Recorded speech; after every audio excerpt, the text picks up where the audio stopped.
Hola, esto es New Books Network en español. Este es el podcast Otras Voces del Caribe, parte de la red New Books Network en español.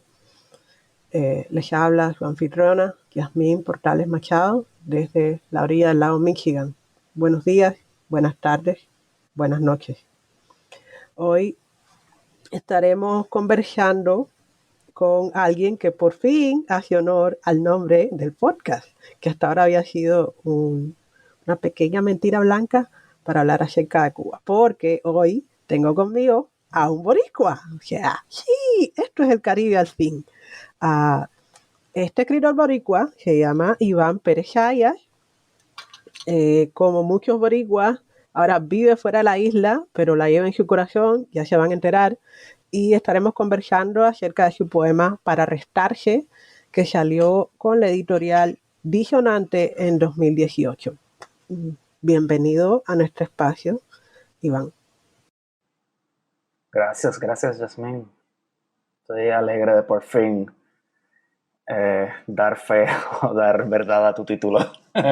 Somos el Caribe, solo te faltan varias otras islas. Sí, no, poquita. Tú sabes, a ver, los nombres son sueños, promesas, ilusiones.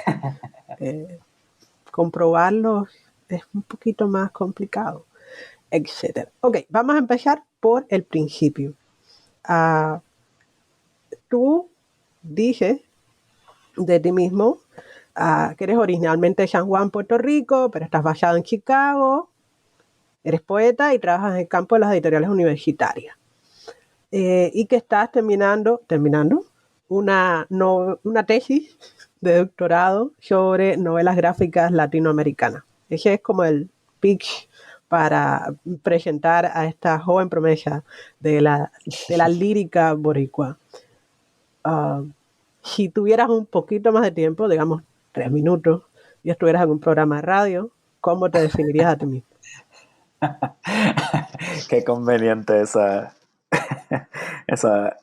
pregunta. Que no es pregunta. ¿Cómo me defino? Soy de San Juan, Puerto Rico. Aunque mis primeros 4 o 5 años de niñez fueron en Carolina, Puerto Rico, que es otro municipio de lo que se conoce como el área metropolitana, porque es cerquita a San Juan, ¿verdad? Aledaño a San Juan. Mis padres compraron, cuando mi hermano nació, después de que ellos se casaron, mi hermano mayor nació, compraron su primera casa en Carolina, donde vivían mis abuelos de parte de padre. Entonces estuvimos unos añitos allí, pero ya cuando yo entré a la escuela, nos mudamos a San Juan. Ellos compraron otra casa y vendieron la primera casa porque consiguieron otra casa más barata y era más cerca de la escuela. Eso era, que en Puerto Rico la diferencia eran 20 minutos, pero ellos querían vivir más cerca a la escuela de mi hermano y nos mudaron a San Juan a vivir en el mismo barrio o vecindario donde vivían los abuelos de parte de madre, porque eso también es muy común en la isla, que estar cerca de la familia extendida. Así que me crié principalmente en San Juan, más específicamente para el puertorriqueño que me está escuchando, Cupey,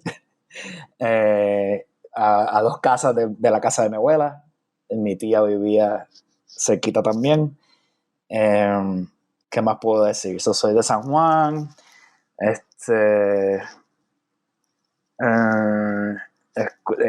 Fui a la Universidad de Puerto Rico, que fue la universidad donde se formaron mis 2 padres, que tuvieron ambos la suerte de ir a la universidad porque sus padres se esforzaron para poder mandar a todos sus hijos a la universidad si así desearan, que no era, ¿verdad? No era necesariamente común en aquella época, ni para todos.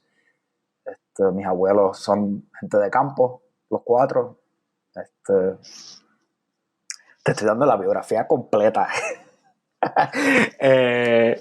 Yo encantada. Y sí, vamos a empezar a resumir.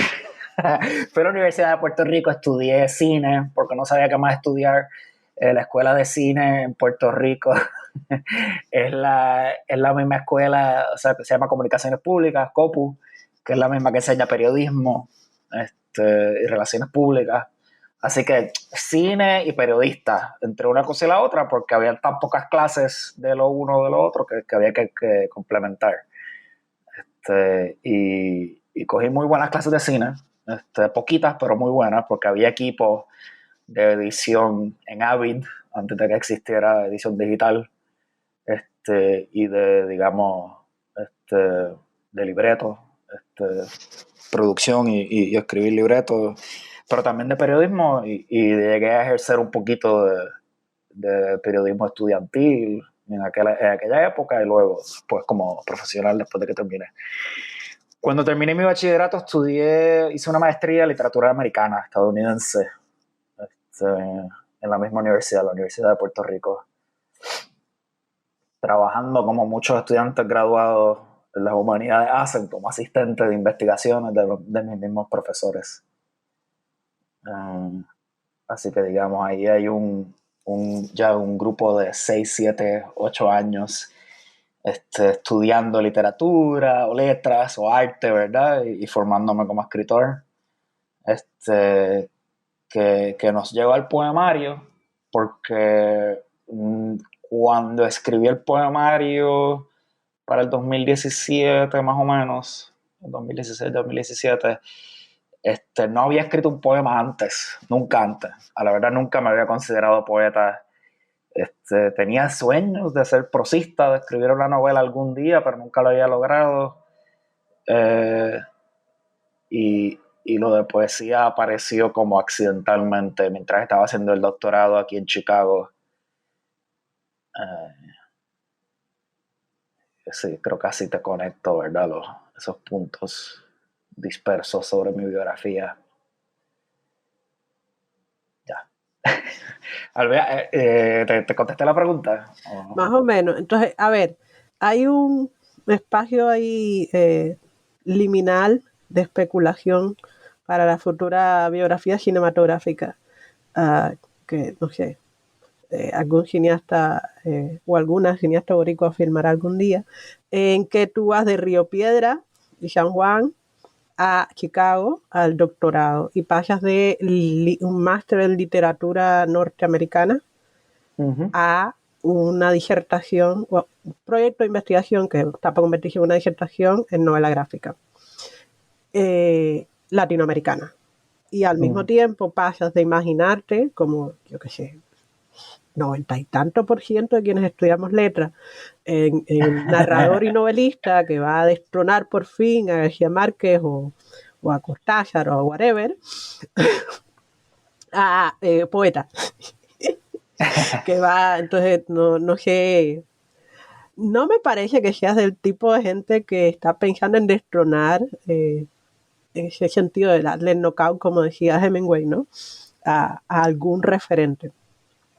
Pero me parece, quien quiera leer una biografía paso por paso de Iván Perechaya puede ir a su sitio web, hay un link a su currículum vitae. O sea, esto es un Sí. encuentro más o menos informal y relajado. Lo que sí me gusta la manera tan subjetiva en que has avanzado, porque me conectas con mi segunda pregunta, que es obviamente para restarse y su origen, ¿no? O sea, tú dices que no habías escrito un poema nunca, es como que algo erupciona dentro de ti, lo cual me parece bello, ¿no? La idea esa de que la fuerza lírica se impone, que está como gestándose en tu interior y un día simplemente estás obligado a empezar a escribir en imágenes, ¿no? Más que en argumentos narrativos, a mí me parece maravillosa. Pero entonces, háblanos un poco más de para restarse, de cómo tú empiezas a simplemente escribirlo y también, por favor, dime si tú crees que tienes influencias específicas de las que eres consciente mientras estás produciendo. Sí, Creo que la contestación a la primera pregunta también es como yo tratando de proveer ese contexto al poemario, cómo yo le explicaría a alguien de dónde salió el libro y por qué. Creo que te digo las piezas básicas, ¿verdad? De lo que aparece en el poemario. Eh, eh, pero la realidad del caso es que, hablando honestamente y abiertamente, es que siendo puertorriqueño, pues tuve esta educación que supuestamente era bilingüe. Tuve la suerte de ir a una escuela privada, la cual se enseñaba en español y en inglés, y haber crecido viendo televisión gringa y cine gringo en inglés, con subtítulos en español. Entonces, desde pequeño tenía algo que mis padres no tenían necesariamente acceso, al cual no tenían acceso, que era pues algún tipo de facilidad con los dos idiomas, con español e inglés, a la misma vez. Eso es parte, creo que es una experiencia ya de mi generación. Yo nací en el 87, así que soy un millennial, como le dicen aquí. Y,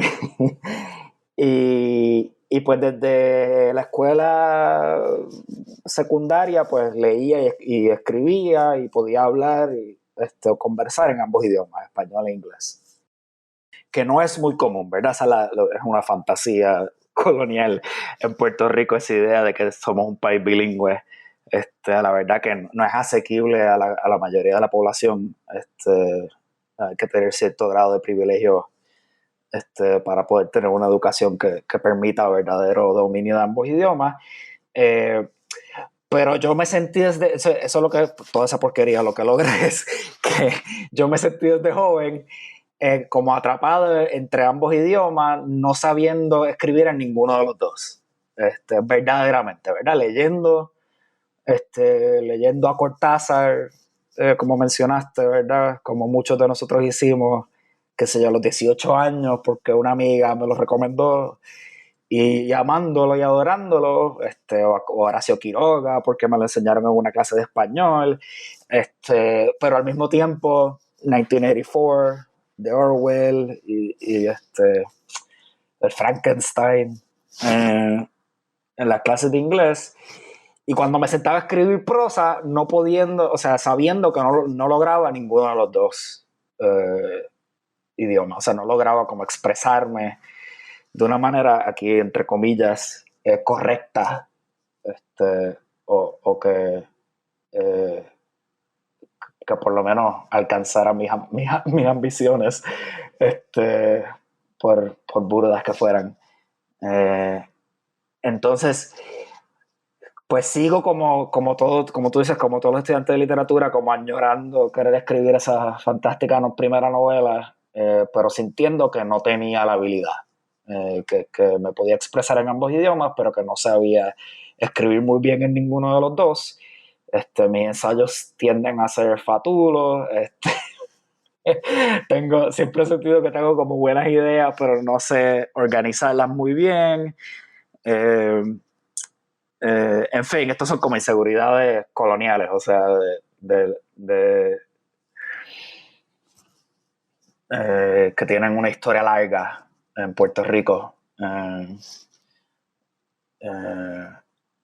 Pero cuando llego al doctorado en Northwestern, a hacer literatura latinoamericana, y pues voy descubriendo, desmontando esa fantasía de lo que es el supuesto español correcto que me toca supuestamente dominar para poder escribir una novela, al mismo tiempo me doy cuenta que hay una historia larga, una tradición larga de música puertorriqueña que amo y adoro y es parte de mi herencia, y que de cierto modo tengo inculcada o incrustada en el corazón. Digamos, esos primeros 2 años miserables en Chicago, en los cuales uno va descubriendo que el invierno es eterno y terrible, pasó que, digamos, el primero o segundo año de doctorado, increíblemente deprimido, me di cuenta que escuchaba mucha, en el invierno es cuando más escuchaba música puertorriqueña, para sentirme que estaba en casa cuando no estaba en casa. O sea, cuando estaba en el bus que me llevaba de mi apartamento porquería y pequeño a la universidad, me ponía a escuchar salsa, merengue, porque cerraba los ojos y ya no estaba rodeado de nieve, sino que estaba en casa, ¿verdad? Estaba con mi familia.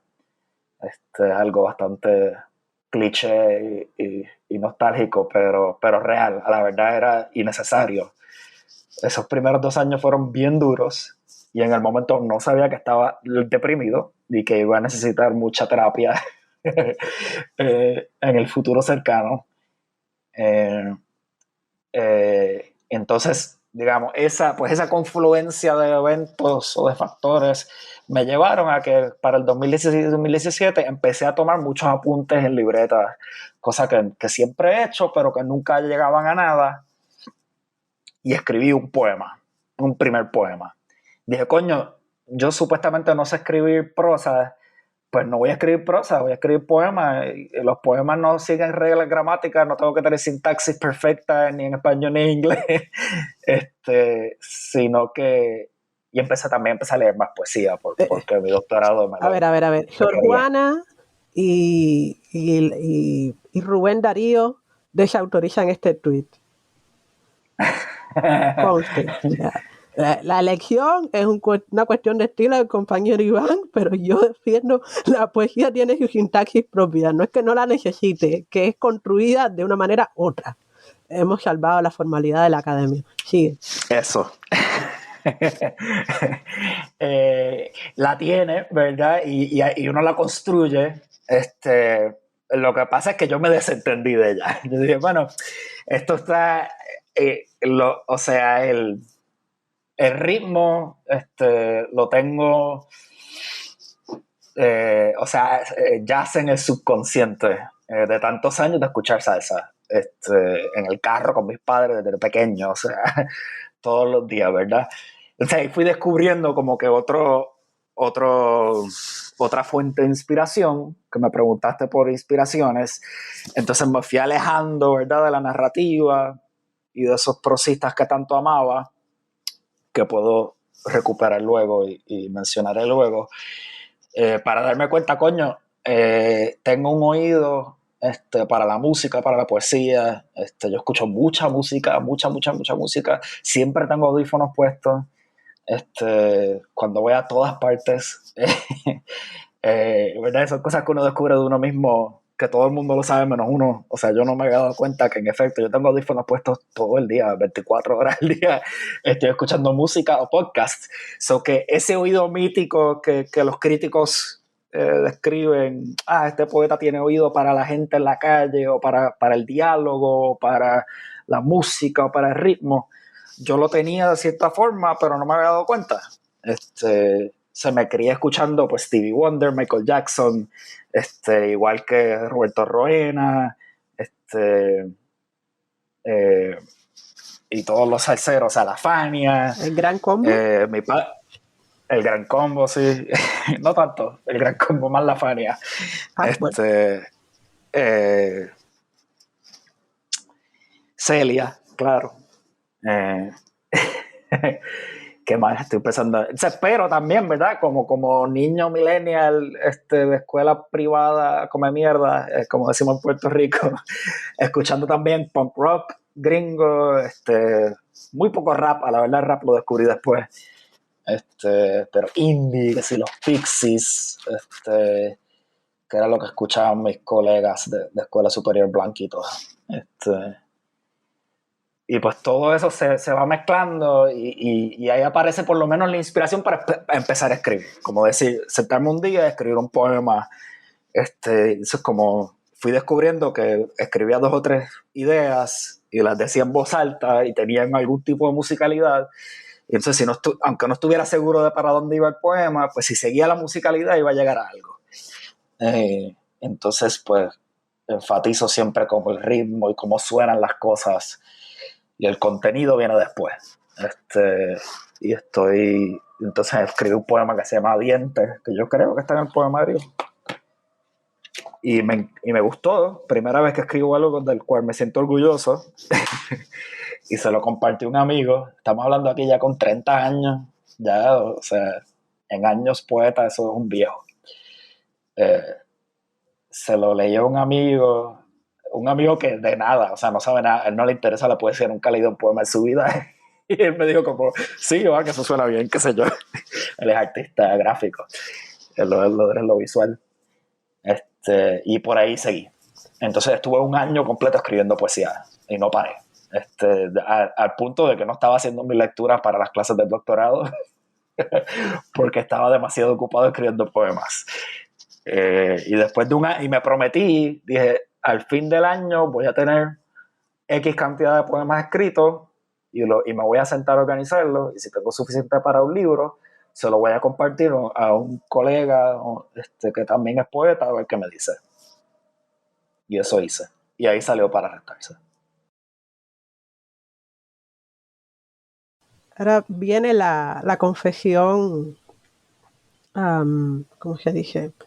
Del punto en que se me sale el marxismo, ¿no? Y todos estos llamados de Antonio Gramsci al intelectual orgánico. Dientes es uno de los poemas que más me gusta a mí del libro, precisamente porque yo siento que tiene un implícito compromiso político-social bien intenso. Entonces vamos a hacer una pausa en minutos 21:30 y quiero leerte el poema. Diente. Hay gente que no sabe la hora, hay gente que no sabe leer mapas, hay gente que no sabe sacar la cuenta, hay gente que no hacen más que comprar con lo que no tienen. Hay gente que está en deuda, hay gente que está en deuda hasta el ñe, hay gente que le debe al banco su ñe, hay gente leyendo esto que no sabe lo que es el ñe. Hay gente que no lee, que no lee, que no lee. Hay profesores que están cansados de enseñar, hay profesores que están cansados de corregir. Hay profesores que están cansados de enseñar, de aprender y corregir. Hay gente que no lee, hay gente que no sabe de música, hay gente que no sabe leer música, que conste que yo no sé leer música. Hay gente que no brilla, hay gente que son silla, hay gente silla que otra gente se le sienta encima. Hay que enseñarle a la gente silla que no se dejen sentar encima, que no sean silla. Por favor, se los ruego, dejen de ser silla. Hay gente que en su vida nunca ha tenido que cambiar una bombilla. Hay gente que pregunta cuántos hacen falta para cambiar una bombilla. ¿Cuántos puertorriqueños hacen falta para cambiar una bombilla? ¿Cuántos dominicanos hacen falta para cambiar una bombilla? ¿Cuántos haitianos hacen falta para cambiar una bombilla? ¿Cuántos cubanos hacen falta para cambiar una bombilla? ¿Cuántos mexicanos, bolivianos, colombianos, peruanos, salvadoreños, brasileiros, nicaragüenses, uruguayos hacen falta para cambiar una bombilla? La contestación es uno solo hace falta, uno de cada uno. Hay gente que no sabe que la contestación es uno mismo, uno de cada uno, uno por uno hasta el infinito uno.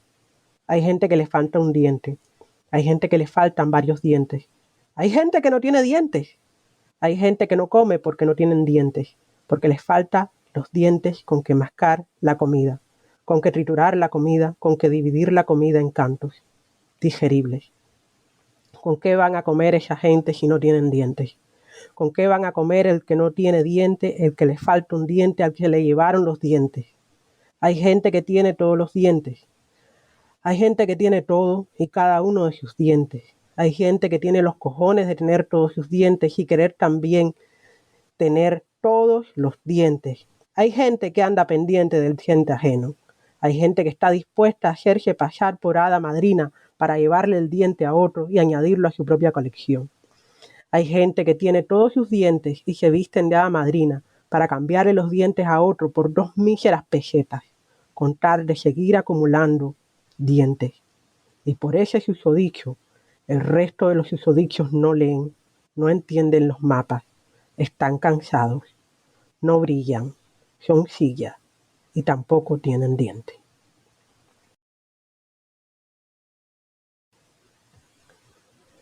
Gracias. Nunca he escuchado a alguien leyendo algo mío.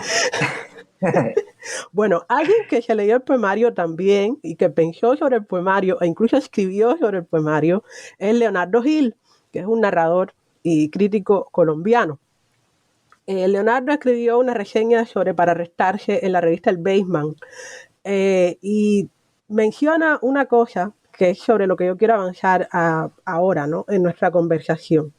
Él dice que Pérez Sayas trata de reconstruir el sentido roto por la vida del lenguaje. Se fija en la ruptura misma, en las múltiples distancias geográficas, afectivas, que una llamada no es capaz de salvar. Esta relación con el lenguaje le permite a Pérez Sayas moverse por una multiplicidad de registros que van de la reflexión poética a la crítica social, evidencia número 1, poema diente, pero también menciona, y esto es a lo que quiero ir ahora, que el poemario abunda en referentes a la cultura popular y al arte contemporáneo y señala múltiples cruces mediante los cuales la cultura articula inquietudes políticas de nuestros días, como el género, el lugar de la academia, la diáspora, la identidad, la lengua. Entonces, en base a este comentario de Leonardo, ¿tú crees? No. La pregunta sería de manera un poco más justa y respetuosa hacia ti. Cuando tú estabas escribiendo, obsesionado, dejando de lado tus deberes académicos, utilizando la generosidad de Emily Maguire y el resto del departamento español-portugués de Northwestern University, Emily, te queremos. ¿Tú estabas pensando en todo esto de la política? Y sobre todo en esto de moverse a través de los idiomas para aumentar la capacidad expresiva de tu poesía. ¿Cuán autoconsciente eres cuando estás escribiendo un poema? De cierto modo, sí. La contestación más sencilla es sí, estaba consciente. Digamos, como no sabía que era poeta, estaba descubriendo que era poeta mientras lo hacía. De alguna manera u otra me puse 2 o 3 metas o reglas, digamos, con las cuales cumplir y dar a la misma vez forma a lo que estaba haciendo. Como el primer poema fue ese mismo que leíste, Diente, que compartiste, el primer poema que me salió y me gustó, que es abiertamente político, pues sabía que ese tenía que ser un tema al cual tenía que regresar de cierta manera. Y pues también es lo que me salió, o sea, después de 20, qué sé yo, 25 años de frustraciones, de estar frustrado con el imperio estadounidense, no había manera de no ponerlo en el poemario. O sea, es la pregunta que me mantiene despierto todas las noches, ¿verdad? ¿Cómo vamos a salir de esto? ¿Cómo vamos a echar para adelante? Como decimos en Puerto Rico. Pero también hay un deseo de como ocuparme. Yo quería que mi poesía fuera como abierta de corazón, ¿verdad? Ocuparme de no tan solo mis preocupaciones, sino de mis compatriotas, mis amigos, mi familia. No quería que mis poemas fueran solamente sobre mí, de una manera tan sencilla, o sea, fácil, o sea, ¿no? Pero sí también, por el otro lado, lo del idioma y lo de la cultura popular. Entonces esa era la otra regla informal, que es que yo pues quería escribir sobre cosas que me apasionan, y es como cierta manera un intento de luchar contra, ¿verdad?, la Torre de Marfil, ese deseo de presentar las artes como una cosa de la alta curnia y de los intelectuales solamente. Ese no soy yo. Yo soy a veces orgullosamente ignorante y torpe, y me gustan los Pokémones. Me crié viendo anime, jugando videojuegos, cuando se supone que estuviera prestando atención en la escuela, aprendiendo qué sé yo, trigonometría y la historia de la Unión Soviética. Espérate, pausa. ¿Enseñaban la historia de la Unión Soviética en tu escuela privada puertorriqueña? Sí, sí, o sea, ¡Wow! por lo menos sabíamos lo que era el comunismo. Sí. No, espérate, ahora me has ofendido profundamente, estoy desangrándome. Personas que nos escuchan, Yasmín, no estoy segura de hacer el próximo podcast porque Iván me acaba de herir en el corazón. ¿Cómo que el comunismo? Eso no era comunismo, hermano. No vamos, esto es un Chica, podcast de yo sé. poesía, no vamos a irnos por ahí. Pues digamos, por lo menos sabíamos de formaciones políticas alternas a las del imperio estadounidense, occidental y europeo. Tú ves que tu educación pagó el sacrificio de tu papá y que tu mami está pagando. ¿Sí? Tú sí sabes usar el idioma, lo que no lo sabías. Es como una cosa ahí. Sí. Tiendo a pintar con brocha gruesa. Y como juntar cosas que no van juntas por ser expedito. Según Carpentier, esa era la clave para mucha de la poesía de la primera mitad del siglo XX, así que no hay problema. Pues sí. Pues eso, creo que esas son las claves, ¿verdad? Como querer hacer poesía que se entendiera, que no hiciera falta un diccionario para poder leerla, que no hiciera falta de años de entrenamiento en crítica literaria para poder entenderla, para poder accesarla. Pero también compromiso pues, con las cosas que a mí me gustan, que me apasionan, que me divierten. Y eso incluye, ¿verdad?, esas influencias literarias que tal vez no mencioné. Y ahora, pues, o sea, Roberto Bolaño fue como el escritor que, como muchos de mi generación, asumo, que me empujó a querer estudiar literatura, entre muchos otros, ¿verdad? O poetas puertorriqueños como Gallego,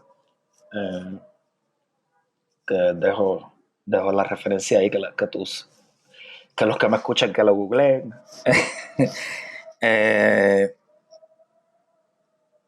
Pues como querer casar todas esas partes de quien yo soy y ser fiel a ellas me empujaron, ¿verdad? Y eso incluye lo de los idiomas, ¿verdad? Lo de escribir en español, en inglés y un poquito de portugués, porque estaba aprendiendo portugués en el doctorado porque me tocaba. Sí. Entonces, ser fiel a ti mismo, ¿no? Está buena esa. No,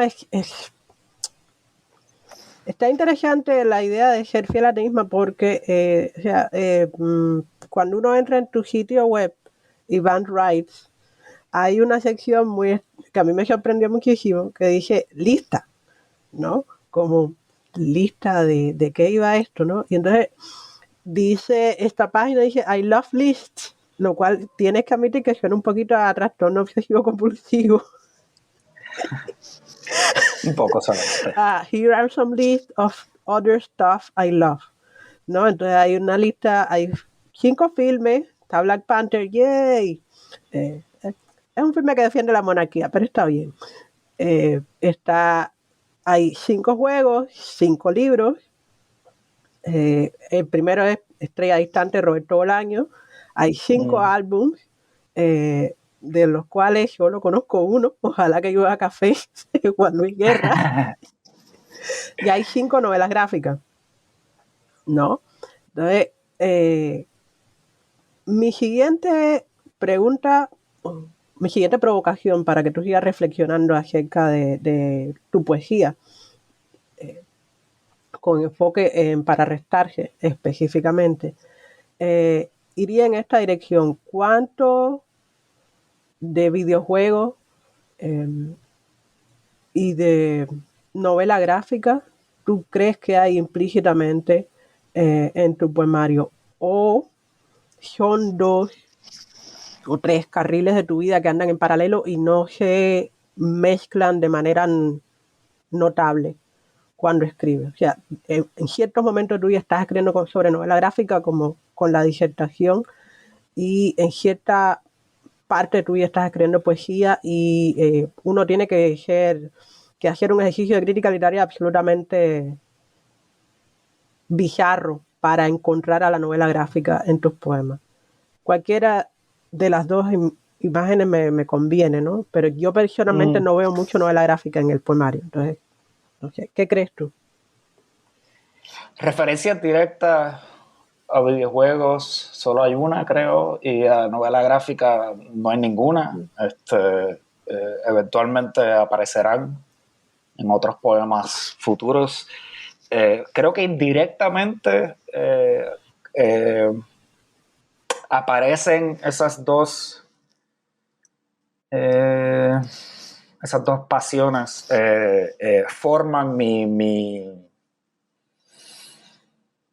lo que creo que Leonardo en la reseña menciona como, ¿verdad?, ese ojo fotográfico o visual, ¿verdad? Creo que sí.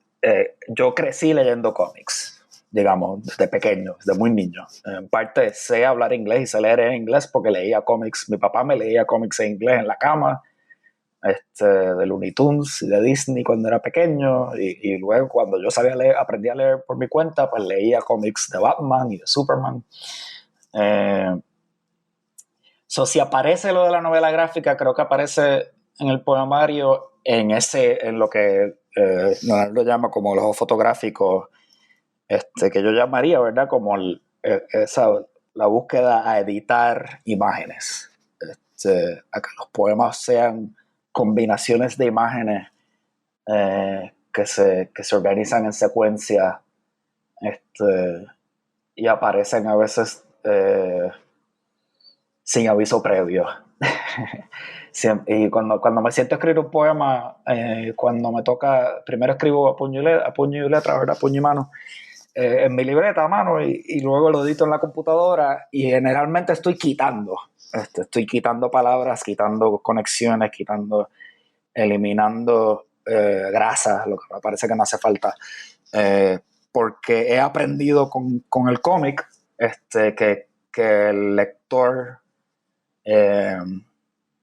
es inteligente y el cerebro sabe conectar imágenes que parecerían inconexas. Ay, perdón, ese es mi teléfono. Se me olvidó ponerlo en modo silencio. Sí, estaba en silencio. Bueno, espero que no se oiga.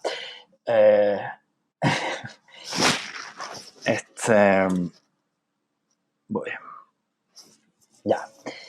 Si aparece lo de la novela gráfica en el primer poemario, para restarse de esa forma, en la manera en que están escritos los poemas en sí.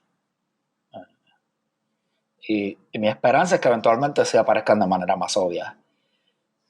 Y esas listas que tengo en mi página es como, es para que el que me quiera leer o que le interese, que tenga pues una idea de las cosas que me inspiran, pero también para mí, para organizar mis ideas y para ver cómo las cosas se conectan unas con las otras, porque eso me gusta mucho. Los videojuegos, entonces pensar en por qué le dedico tantas horas a estos videojuegos y no a estos otros, por qué he jugado 90 horas de un juego de un RPG japonés, pero no me siento a leer a Ana Karenina por fin. Tiene que haber una razón y algo algo de valor tiene que haber ahí, ¿verdad? Entonces hay que investigar uno como escritor, ver qué es lo que me interesa y por qué, para ver si lo puedo sacar tela con que cortar para compartir a otras personas. Ok, yo no estoy segura de cómo va a caer esta opinión, pero a mí la verdad Ana Karenina me parece un poco desperdicio a estas alturas mantenerla en el canon, sobre todo en el canon del Caribe, ¿no? O sea, hay un montón de buena escritura en ruso que no incluye mujeres frustradas e histéricas. O sea, a mí el plot de Ana Karenina, ahora con el paso de los años, me parece, además de largo y tedioso y absolutamente desconectado en términos de clase, muy machista. A mí me cuadra que tengas a Nicanor Parra en la lista, o sea, Nicanor Parra por encima de Ana Karenina, everyday, no problema. Entonces, pasando del canon o nuestras discusiones con el canon a otra cosa.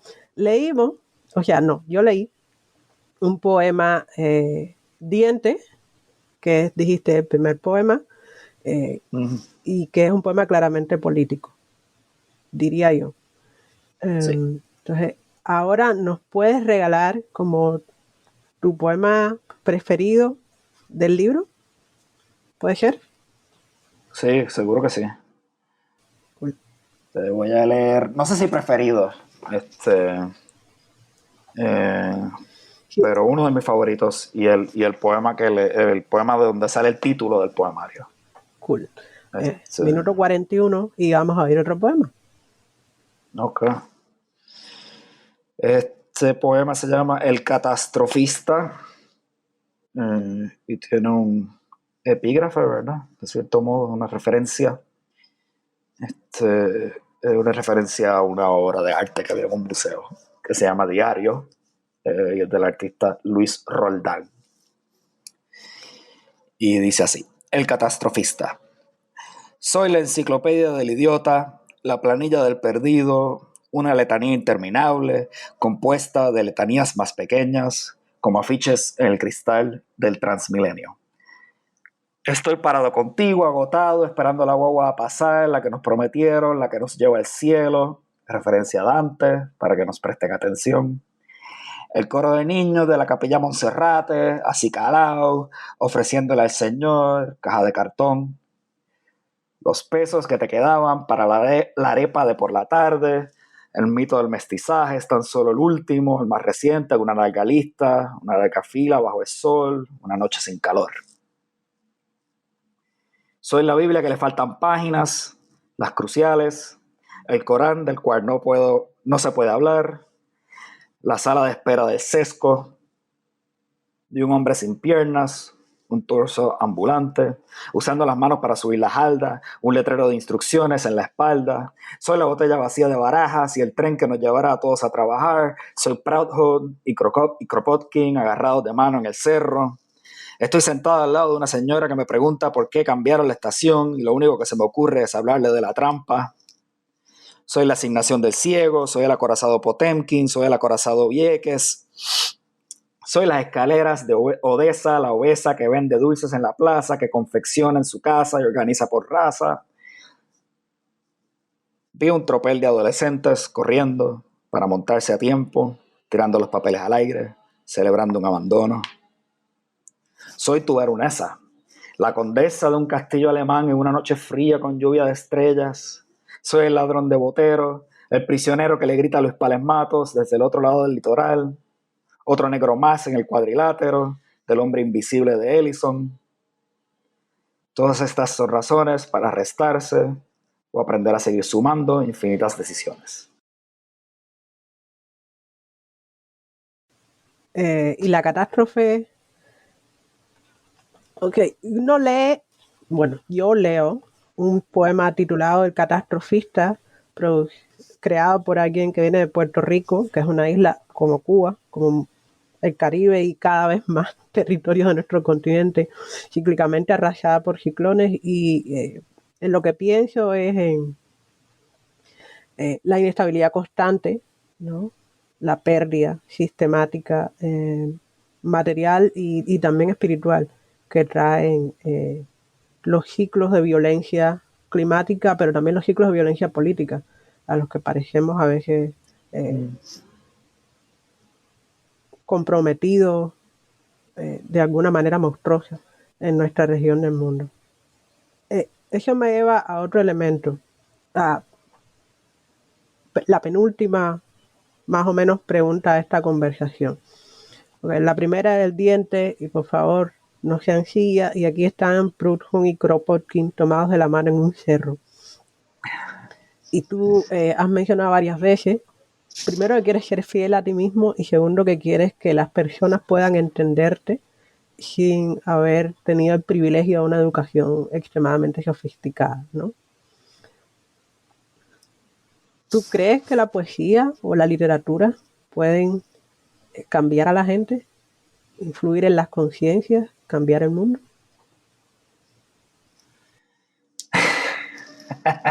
Qué pregunta fácil. La contestación es que sí, sí.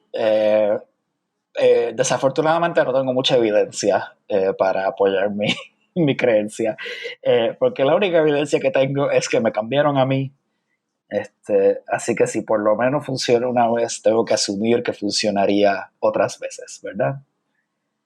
Que yo me siento llamado por la literatura, la poesía, los ensayos que leo, el arte que consumo a ser mejor persona y a cuestionarme mi paso por el mundo, ¿verdad? El efecto que tengo en mi comunidad, el daño que hago.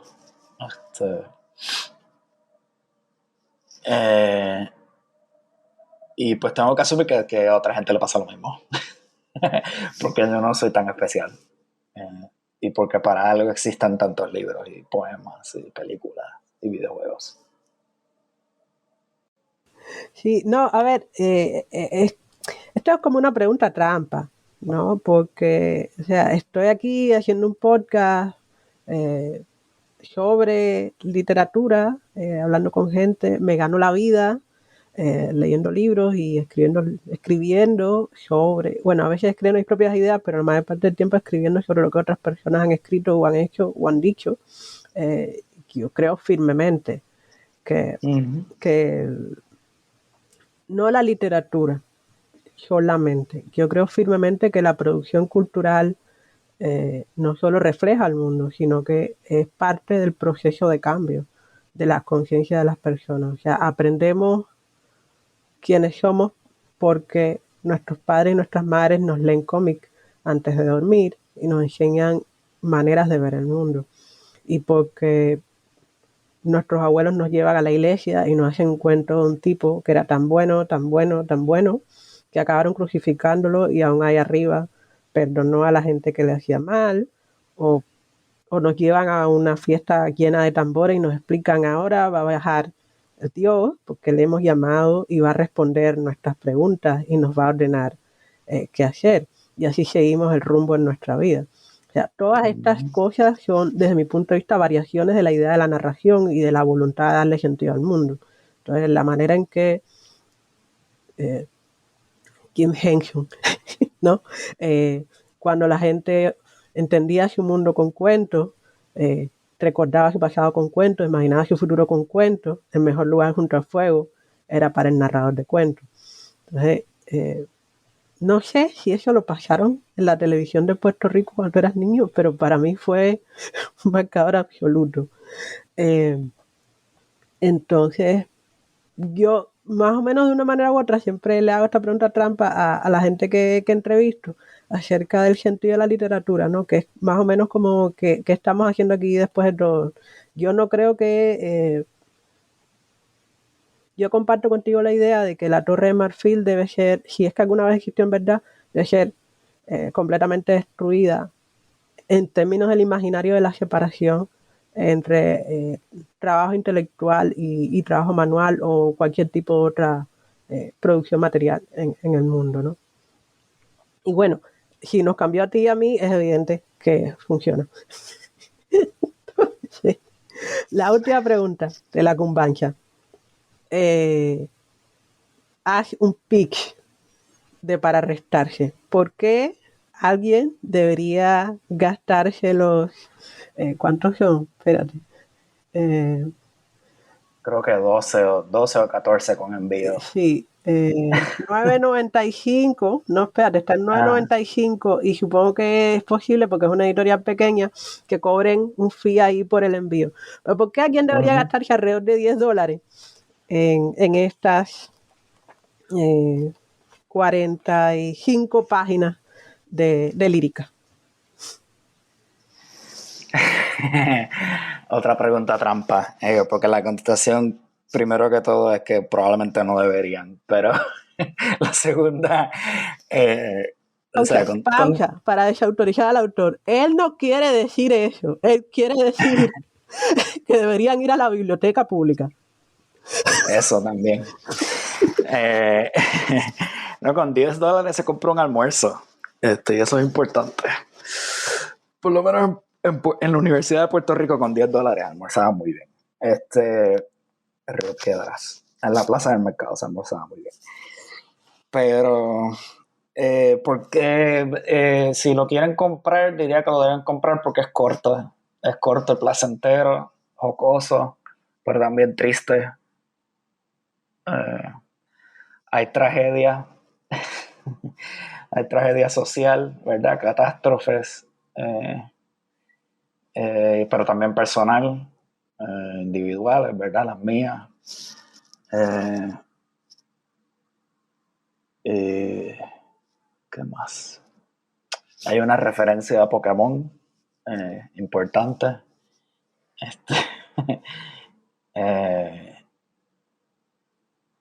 Y creo que sabes que la buena razón es que tengo esperanza de que viene otro, ¿verdad? De que voy a escribir otro y que será más largo y más complejo y que con este en mano pues tienen una pista de cómo adentrarse al próximo. Ok, esto no tiene nada que ver con Marvel, pero hay una escena postcrédito que insinúa que el próximo poemario será igual de emocionante. Y tienes que deberías leer este para poder pillarlo en el siguiente. O sería útil leer este poemario cuando leas un ensayo sobre novela gráfica hecho por Iván Pérez Shaya. Porque Quizás. sorprendentemente, como es la misma persona y al final el mismo cerebro, las cosas se le escapan al hombre.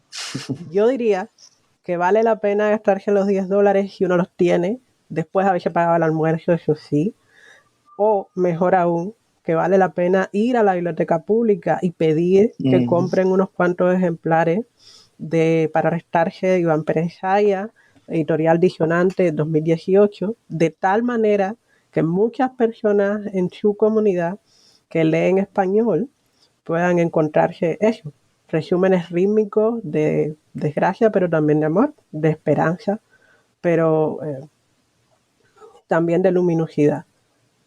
Hay una vocación de álbum, hay una vocación de recuperación de la memoria y de paradójico respeto a los ancestros en este poemario. Yo te agradezco muchísimo, Iván, que hayas accedido no solo a hacer más cercano a la verdad el nombre de mi podcast, sino a compartir tu historia personal conmigo y con quienes escuchan otras voces del Caribe. ¿Te quieres despedir de mis audiencias? Claro, sí. Y primero también agradecerte a ti por leerme e invitarme a participar en el podcast. Esto fue muy, muy divertido. Y pues me despido de tus radio oyentes, aunque esto técnicamente no es radio. Ojalá que se entretengan escuchándonos. Y sí, gracias por el tiempo.